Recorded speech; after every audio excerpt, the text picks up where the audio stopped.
আসসালামু আলাইকুম। প্রিয় দর্শক, আপনাদের নিশ্চয়ই মনে আছে 2024 সালের জুলাই মাসে, পুরো জুলাই মাস এবং অগাস্টের প্রথম সপ্তাহের কয়েকদিন যে আন্দোলনটা চলেছিল দেশে, তৎকালীন যে শেখ হাসিনা সরকার ছিল তার বিরুদ্ধে যে আন্দোলনটা ছিল, সেই আন্দোলনের মূল থিমটা কি ছিল, মূল ভাবটা কি ছিল, আন্দোলনের একেবারে শুরু থেকে আন্দোলনটা কি নিয়ে হয়েছিল। অনেকে বলবেন যে কোটা বিরোধী আন্দোলন ছিল, মানে সমাজে যে একটা কোটা ছিল সেই কোটার বিরুদ্ধে আন্দোলন ছিল, সমাজে যে একটা বৈষম্য ছিল সেই বৈষম্যের বিরুদ্ধে আন্দোলন ছিল। আচ্ছা, বৈষম্যটা কোথায় ছিল বলেন তো? মনে আছে আপনাদের? আমি মনে করিয়ে দিচ্ছি। বৈষম্যটা মূলত ছিল যে ওই সময়ে মুক্তিযুদ্ধ কোটা নামে একটা কোটা ছিল। বিষয়টা এরকম যে মুক্তিযুদ্ধ যারা করেছে 71 সালে, সেই মুক্তিযোদ্ধাদের সন্তানদের জন্য একটা কোটা ছিল, মুক্তিযোদ্ধাদের জন্য একটা কোটা ছিল, মুক্তিযুদ্ধের সন্তানের সন্তান যারা তাদের জন্য কোটা ছিল। আরেকটু ডিটেলে বলি, মুক্তিযুদ্ধ হয়ে গেছে 24 সালে যদি আমরা ধরি, তাহলে 53 বছর আগে, তখন থেকে 53 বছর আগে। তো 53 বছর আগে যাদের যে যুদ্ধ হয়ে গেছে, সেই যুদ্ধে যারা অংশ নিয়েছে তাদের তো সরকারি চাকরি করার বয়স থাকার কথা না, তাই না? তখন যুদ্ধ যখন করে তখন তার বয়স মিনিমাম 14 বছর। তো 53 আর 14 মিলে 67 বছর, তখন তার সরকারি চাকরি করার কোনো সুযোগ নাই। কিন্তু এর আগে যখন সরকারি চাকরিতে যোগদান করার সুযোগ ছিল, তখন কিন্তু মুক্তিযোদ্ধাদের জন্য চাকরিতে ঢোকার একটা কোটা ছিল এবং সেখানে তারা একটা বয়সও তার জন্য বেশি ছিল, যে বেশি বয়স পর্যন্ত তারা চাকরির জন্য অ্যাপ্লাই করতে পারতেন। যখন তাদের চাকরির বয়সটা আর কোলাচ্ছে না, তাদের বয়স হয়ে যাচ্ছে, তখন এই কোটাটা বংশানুক্রমিকভাবে তাদের সন্তানদের উপরে আরোপিত হলো, যে সন্তানদেরও এই কোটা দেওয়া হবে।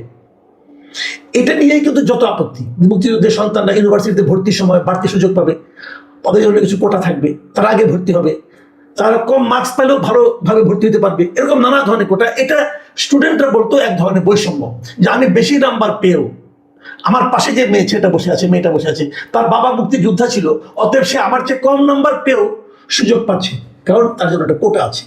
এটা এক ধরনের বৈষম্য। কিন্তু তখন তারা বলছিল সবকিছু হবে মেধা ভিত্তি, যার মেধা ভালো সে কাজ করবে, সে সুযোগ পাবে। আরো বড় পরবর্তীতে চাকরি পাওয়ার ক্ষেত্রে, বিসিএস এর চাকরির ক্ষেত্রেও এই একই ঝামেলা ছিল, কোটা থাকতো। এই কোটাটা নিয়ে অনেকদিন ধরে আন্দোলন হচ্ছিল। 2018 সালে প্রথম একটা আন্দোলন হয়, সেই আন্দোলনের পর আন্দোলনের তোরে হাসিনা সরকার কোটাটাই বাতিল করে দেয়, কোনো কোটাই আর থাকবে না চাকরির ক্ষেত্রে, উনি বলেছিলেন। তারপরে এই 24-এ এসে আবার যেটা হলো, যে যারা কোটা বঞ্চিত হলো, ওই মুক্তিযুদ্ধের যারা বংশধর, তারা আবার হাইকোর্ট থেকে একটা রায় নিয়ে আসলো, না কোটাটা থাকবে। এটাকে কেন্দ্র করেই 2024-এর জুলাইয়ের আন্দোলনের সূত্রপাত। তাহলে আন্দোলনটা হলো কোটা বিরোধী আন্দোলন। সেই আন্দোলনটা কি মুক্তিযুদ্ধ বিরোধী আন্দোলন ছিল? না। মুক্তিযোদ্ধাদেরকে অপমান করার আন্দোলন ছিল? তাও ছিল না। আন্দোলনটা ছিল যে ওই ইস্যুটাকে কেন্দ্র করে আপনি কোটা চালু করতে পারবেন না, যার যেটা যোগ্য, যে যার যোগ্য, সেই যোগ্যতা অনুযায়ী সে তার চাকরি পাবে, অথবা কাজ পাবে, অথবা ভর্তি হতে পারবে, যেখানেই যাক সেটা হলো তার যোগ্যতা অনুযায়ী, যার যে যোগ্যতা এবং যে কাজের জন্য যে যোগ্যতার দরকার, সেই প্রতিযোগিতায় তারা যে টিকবে সেই হবে। কার বাবা কি, কার বাবা হুজুর, কার বাবা হাজি, কার বাবা পাজি, কার বাবা মুক্তিযোদ্ধা, কার বাবা রাজাকার, এগুলো কোনোটাই বিবেচনায় আনা হবে না। যাকে চাকরি দেব, যে কাজ পাবে, যে প্রতিযোগিতায় অংশ নেবে, তাদের মধ্যে যাদের মেধা, যাদের যোগ্যতা আছে তারাই পাবে। ব্যাপারটা ক্লিয়ার, সিম্পল। আমরা কোটা বিরোধী আন্দোলন করলাম, আমরা বৈষম্য বিরোধী আন্দোলন করলাম, এই আন্দোলনের মাধ্যমে একটা সরকারের পতন ঘটলো, নতুন একটা সরকার আসলো, এখন একটা গণতান্ত্রিকভাবে নির্বাচিত একটা সরকার আছে। এখন কি আমরা কোটা চাই? চাই না। এখানে কিন্তু আগে যেমন কোটা বিরোধী আন্দোলন মানে মুক্তিযুদ্ধ বিরোধী আন্দোলন নয়, কোটার প্রতিবাদ করা মানে মুক্তিযোদ্ধাদেরকে অপমান করা নয়, এখনো তেমনি একই কথা আমি বলতে চাই। এখন আবার কোটা দেওয়া শুরু হয়েছে। দেখুন, আজকে আমি কথা এত যে ভূমিকাগুলি দিলাম কেন, সেটা আপনি একটু ব্যাখ্যা বোঝার চেষ্টা করেন। আজকে আমরা কি দেখলাম?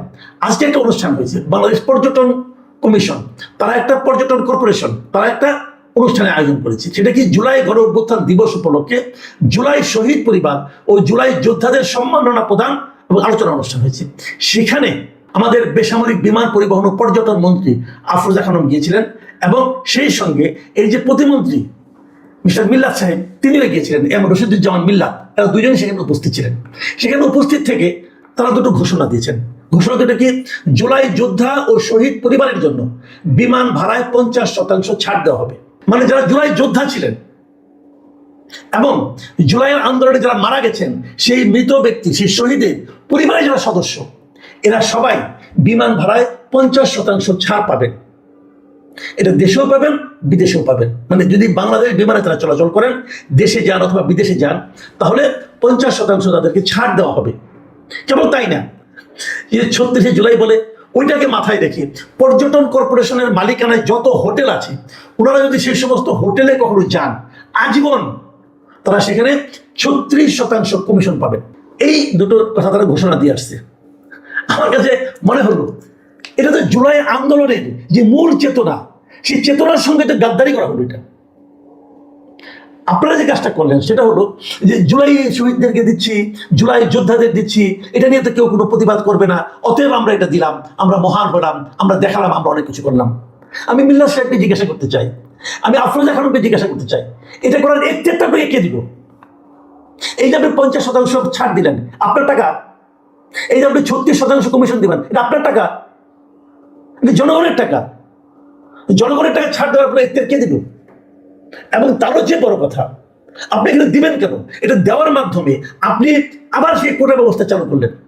যদি মুক্তিযোদ্ধাদের জন্য, মুক্তিযোদ্ধাদের পরিবারের জন্য কোটা দেওয়াটা অনিয়ম হয়ে থাকে, ভুল হয়ে থাকে, প্রতিবাদযোগ্য হয়ে থাকে, তাহলে এখানে কোটা দেওয়াটা কোন বিবেচনায় গ্রহণযোগ্য? আপনারা আমাকে বোঝান ভাই। আমি জুলাই যোদ্ধাদেরকে কিন্তু অবমূল্যায়ন করছি না। জুলাই যোদ্ধা হিসাবে, জুলাইয়ের শহীদ হিসাবে যার যা প্রাপ্য আপনারা দেন, কোনো আপত্তি নাই। কিন্তু কোটা কেন? আপনি দেন, সম্মান দেন তাদেরকে। যা যা যে দেশের স্বাধীনতা সংগ্রামে, দেখেন মিল্লা সাহেব একটা ভয়ঙ্কর কথা বলছেন কিন্তু সেখানে। উনি বলতেছেন যে ইদানিং 1971 সালের মুক্তিযোদ্ধাদের সঙ্গে 2024 সালের জুলাই যোদ্ধাদের তুলনা করা হচ্ছে, যা কোনোভাবেই যৌক্তিক নয়। খুব ভালো কথা, আমি আপনার মানতে রাজি আছি। তারপর উনি কি বললেন? 1971 সালের যোদ্ধারা দেশ স্বাধীন করেছেন, আর 2024 সালের যোদ্ধারা দেশের সার্বভৌমত্ব রক্ষা করেছেন। এটা কিভাবে সম্ভব? সার্বভৌমত্ব তো আমাদের দেশে সবাই রক্ষা করতেছে। জুলাই যোদ্ধারা বলতে পারেন যে একটা স্বৈরাচারী সরকারের পতন ঘটিয়েছে, সার্বভৌমত্ব কেন তারা রক্ষা করলো ভাই? সার্বভৌমত্ব রক্ষা করার জন্য পুলিশ আছে, বিডিআর আছে, আর্মি আছে, দেশের জনগণ আছে, ওনারা কিভাবে সার্বভৌমত্ব রক্ষা করলো? এটা বোঝান আপনি আমাকে। হয়তো আপনি বলতে চাচ্ছেন যে এই সরকার, আওয়ামী লীগ সরকার, ভারত সরকারের তাবেদারে পরিণত হয়ে আমাদের সার্বভৌমত্ব খুইয়েছিল। যে সার্বভৌমত্ব খোয়ানোর কথা বলেন, সেটা তো আপনারা সরকার গঠন করার পর করেছেন। সেটা হলো মার্কিন যুক্তরাষ্ট্রের সঙ্গে চুক্তি করে, মার্কিন যুক্তরাষ্ট্রের সঙ্গে যে গোলামী চুক্তি আপনারা করেছেন, তাতে আমাদের সার্বভৌমত্ব গেছে।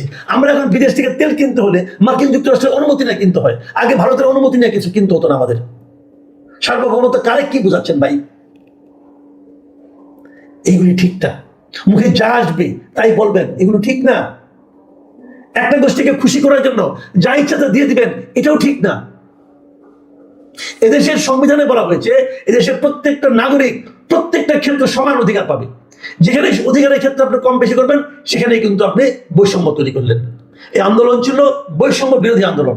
বৈষম্যের বিরুদ্ধে আন্দোলন করতে হবে কেন? বৈষম্য থাকবে না, এটাই নিয়ম। আপনারা নিয়ম লঙ্ঘন করছেন। আপনারা মন্ত্রী থাকার যোগ্য না, কারণ মন্ত্রী হয়ে আপনার নিয়ম লঙ্ঘন করছেন, আপনি সংবিধান লঙ্ঘন করছেন। আপনি কোন বিবেচনায় একটা বিশেষ গোষ্ঠীকে, কিছু লোককে বিশেষ সুবিধা দেবেন? আপনি এটা বললে আপনি বলবেন যে আমি জুলাইদের অবমাননা করছি। নো। তাহলে আপনাকে মুক্তিযোদ্ধাদের পরিবার যারা ছিল, যারা শহীদ পরিবার ছিল, মুক্তিযোদ্ধারা শহীদ হয়েছিল, তাদের পরিবারকেও দিবেন এটা? যে কথাটা নাকি বলছেন মিল্লা সাহেব, এই দুটাকে এক করা যাবে না, আপনারা তো এক করতেছেন না। আপনি তো মুক্তিযুদ্ধের যে জুলাই যোদ্ধাকে উপরে উঠাচ্ছেন, আপনি তো এখানেও বৈষম্য করছেন। আপনি তো এখানেও বৈষম্য করছেন ভাই। আপনি মুক্তিযোদ্ধাদের চেয়ে জুলাই যোদ্ধাদের উপরে উঠাই দিচ্ছেন, কিভাবে সম্ভব? মুক্তিযুদ্ধের সঙ্গে তুলনীয় ঘটনা এই দেশে একটাও ঘটে নাই। মুক্তিযুদ্ধে আপনার দলের যারা, যিনি প্রতিষ্ঠাতা, তিনি মুক্তিযুদ্ধে নাও, আপনি জুলাই যুদ্ধে নাও। খুবই হতাশাব্যঞ্জক। এবং আমি মনে করি এই লোকগুলোর মাথার মধ্যে কিছু আছে কিনা আমার সন্দেহ আছে। এবং তারা একটা বিতর্ক তৈরি করতেছে, নতুন করে বিতর্কে জন্ম দিচ্ছেন এরা। এই লোকগুলো জাস্ট একটা পরিবেশে গিয়েছেন, ওখানে যে তাদেরকে তাৎক্ষণিকভাবে খুশি করার জন্য যা ইচ্ছা তাই বলে দিয়ে আসছেন। আবার আপনারা বৈষম্যের জন্ম দিচ্ছেন। এই দেখেন, আমি নিজে মনে করি আমি কোনো কোটায় বিশ্বাস করি না। আমি মনে করি কোটা কিসের? যে ক্ষেত্রে যাবে সেই ক্ষেত্রে যে যোগ্যতম ব্যক্তি সেই সুযোগটা পাবে। কারণ অযোগ্যদের হাতে দায়িত্ব দেওয়ার কারণে দেশের এই অবস্থা। যোগ্যতম ব্যক্তি কাজ পাবে, যোগ্যতম ব্যক্তি যোগ্যতম চাকরিটা করবে। যে অযোগ্য তাকে অন্যভাবে, আপনি যদি আত্মীয় হয়, ভালোবাসা থাকে, তাকে অন্যভাবে আপনার কোনো সমস্যা নাই। কিন্তু এই সমস্ত ক্ষেত্রে এই যে আপনি 50% বিমানে কোটা দিচ্ছেন, বিমানে যে লসটা হবে, লসটা আপনি পুষাই দেবেন? এমনি তো লুটপাট হচ্ছে বিমানে, সেই লুটপাটে ভাগ নিশ্চয় আপনারাও পাচ্ছেন। আপনারা কি পাচ্ছেন না পাচ্ছেন সেই খবর আমরা প্রকাশ করবো ইনশাল্লাহ। আর কটা দিন যাক, সব খবর তো আমাদের কাছেও আসে। খুবই আনফর্চুনেট। আমি মাননীয় প্রধানমন্ত্রীকে বলবো এই সমস্ত দিকে নজর দেন। এই লোকগুলো আপনার প্রিয় আমি জানি, কিন্তু তবু তাদের দিকে নজর দেন, কারণ এরাই কিন্তু আপনাকে ডোবাবে। আবার কোটা, আবার বৈষম্য, এটা হয় না। অনেকদিন ধরে চলছে এগুলো, এগুলো নিয়ে আরো পরে আরো কথা বলবো। আপাতত এই পর্যন্ত থাকলো। সবাই ভালো থাকবেন। আল্লাহ হাফিজ।